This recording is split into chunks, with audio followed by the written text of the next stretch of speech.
Alright, what is up and welcome back to another video.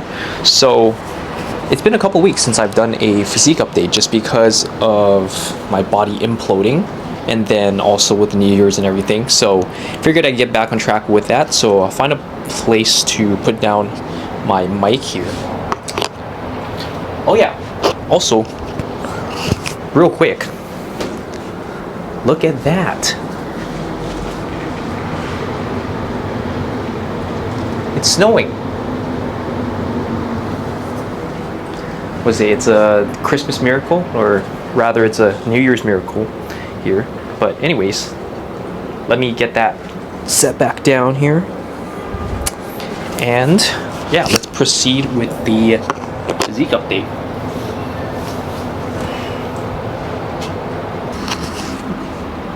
Okay, so overall I will say that weirdly enough, things did get better after I got food poisoning, because that just kind of like hit a reset button for me, because I couldn't eat anything, couldn't eat or drink anything, so I just avoided a bunch of weight. And then also it kind of gave my appetite a nice reset. And then had breakfast already this morning, and then I did weigh in before breakfast. I think I'm like 169 or something. But you know, overall weight hasn't changed that much at all. But again, I do feel a lot of the body composition changes, and especially like I said, around my waist and my lower back is where I tend to store that last bit of fat that kind of holds me back to getting shreddy spaghetti. And then, you know, one thing that I've definitely noticed too is that my arms are just a bit more vascular when I'm in the gym, and especially with an extra pump there. So that's a nice extra little change to notice as well. So hitting front, side here.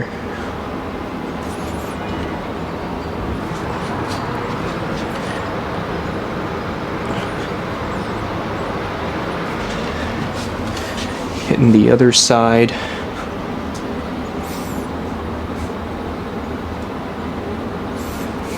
Alright, I think that's all the poses.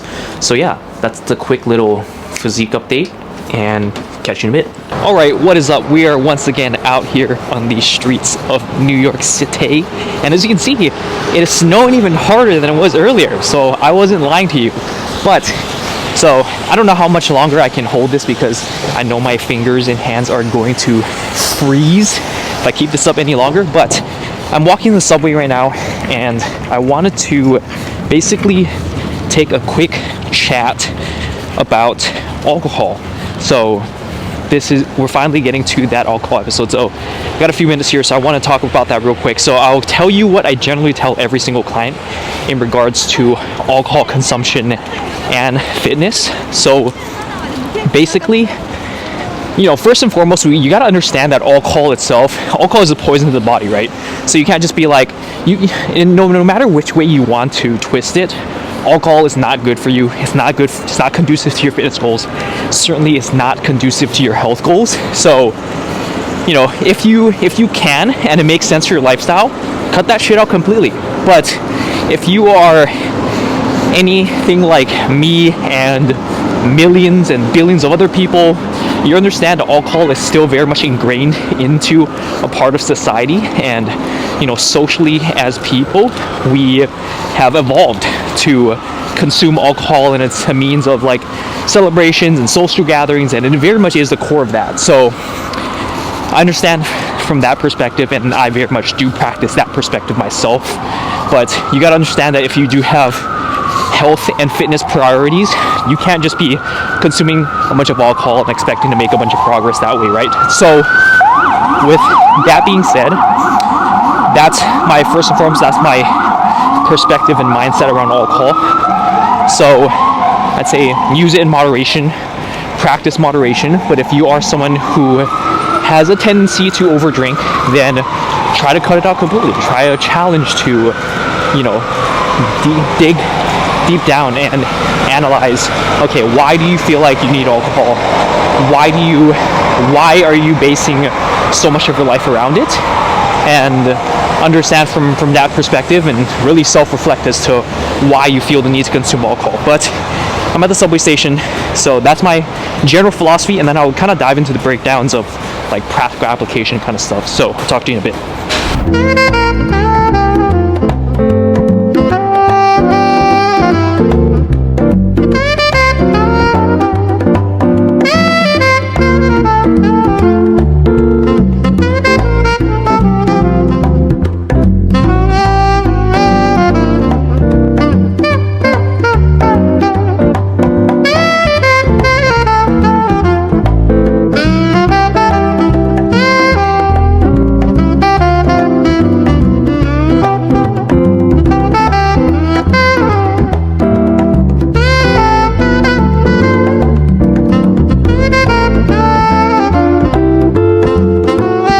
Alright, what is up?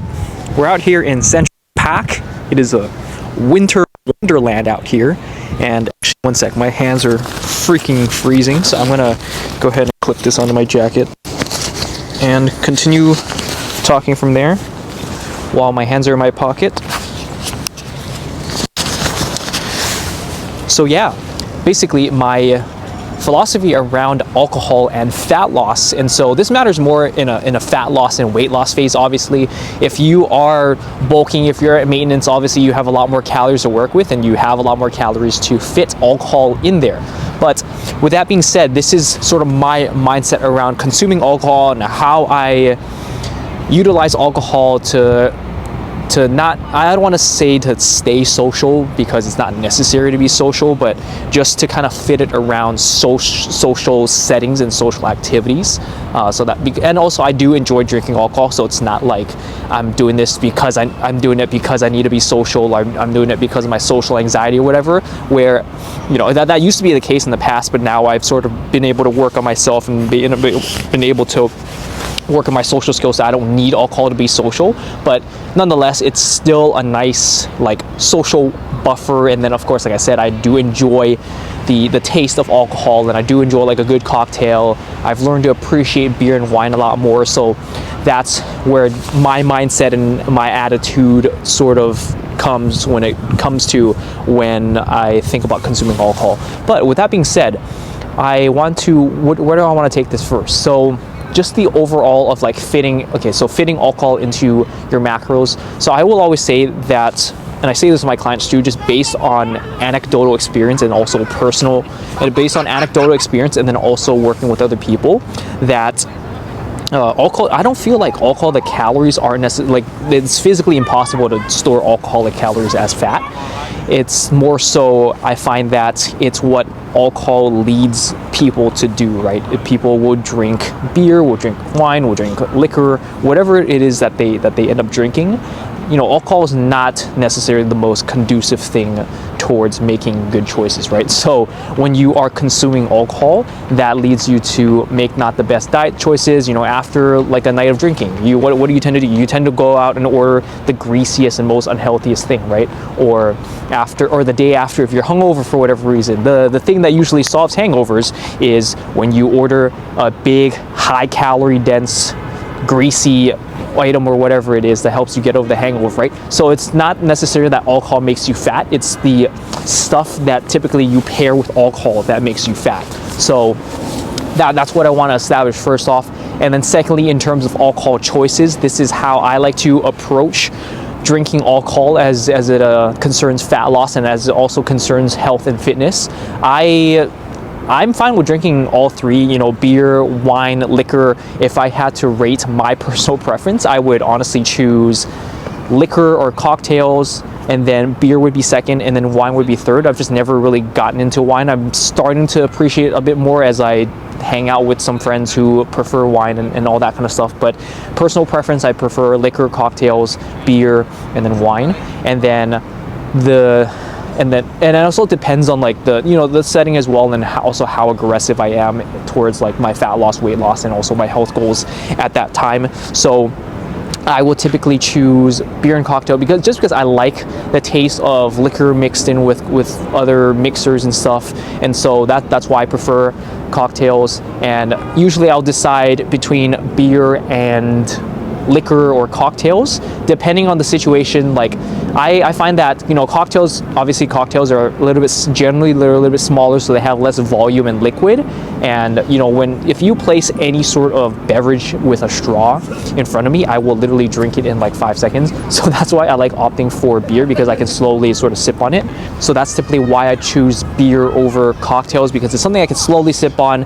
And then, you know, generally I will you know, account for the calories in that sense. And also if I'm, but in the sense of cocktails, if I want to go for more, I can technically, it's more so if I really want that feeling of just getting a little bit of a buzz, then I'll opt more for cocktails, because they generally, liquor is stronger and all that. So that's why I will opt for that.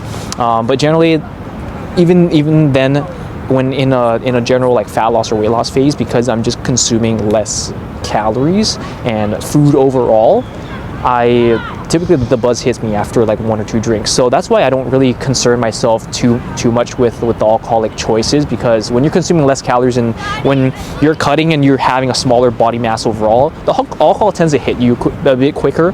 So yeah, and then, you know, obviously wine is like a middle ground between the two. But you know, overall, like obviously calories, beer has the most amount of calories, followed by wine, and followed by liquor is like the least calorie dense thing.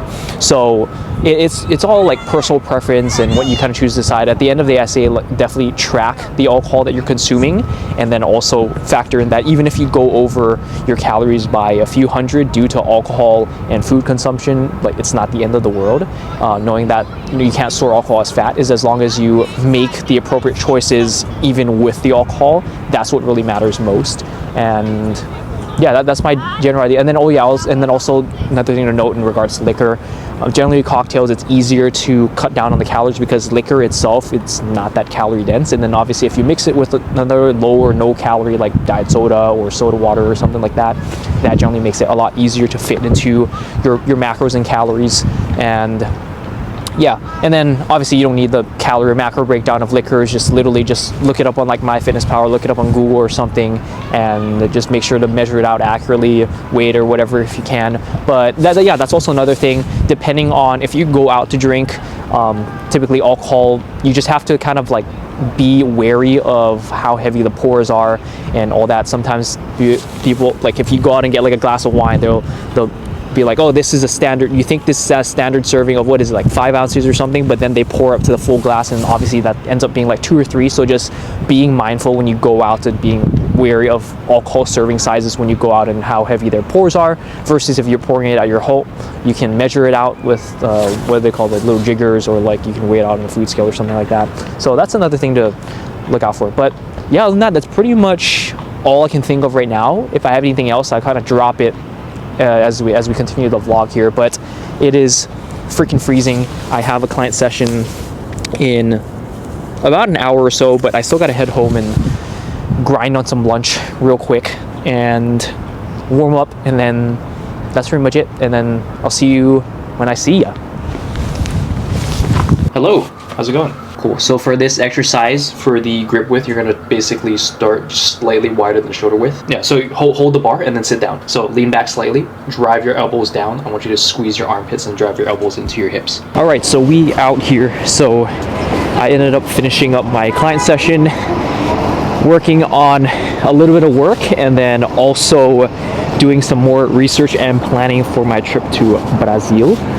And I realized that my steps were pretty low for today, so I decided to go out for a walk here, which this might be another discussion for another time, but a quick little sidebar rant here is that the fact that I'm out here in like 20-degree freaking weather and still trying to get my steps in speaks to, honestly, it's just a part of, I think health and fitness is really, a big part of it is just habit, and then also it is how badly you want it, because would I rather be sitting at home and sleeping and resting and being in the warm? Yeah, but also I'm like, okay, I need to get shreddy spaghetti, I need to get into better shape for my trip, and so I'm gonna do that, and I'm gonna do what is required and what's necessary. So there's that. And then also, to kind of finish the conversation here on drinking. So I'll just give you some of my go-tos for when I'm trying to cut or manage calories, or just be mindful of calories. So my usually go-tos are like whiskey, Diet Coke, pretty solid, well drink there, tequila, soda. What else can I think of? Gin and like soda with lime or something. And what else? Yeah, that's pretty much it for all the liquors that I enjoy. And honestly, basically anything with like soda water or Diet Coke or anything, that's like pretty solid. Anything that tastes good with drinking that. Beers, I hate light beer. I'd rather just save the calories for like a regular beer, because light beer is just watered down beer basically. So I feel like one is just a waste of money, and also it's just a waste of calories, because more often than not, if you're drinking, you probably want the effects of drinking. And so that's why I think it's just a waste of money and calories. The fact that you're spending money on to not get a buzz, it's just waste. I'd rather just save the calories or drink, you know, what is it, like the extra, like what, 80 calories or something that comes with, or the difference between light beer and regular beer. So there's that. And then of course wine is wine. And yeah, those are pretty much my go-tos. But I also walk past it.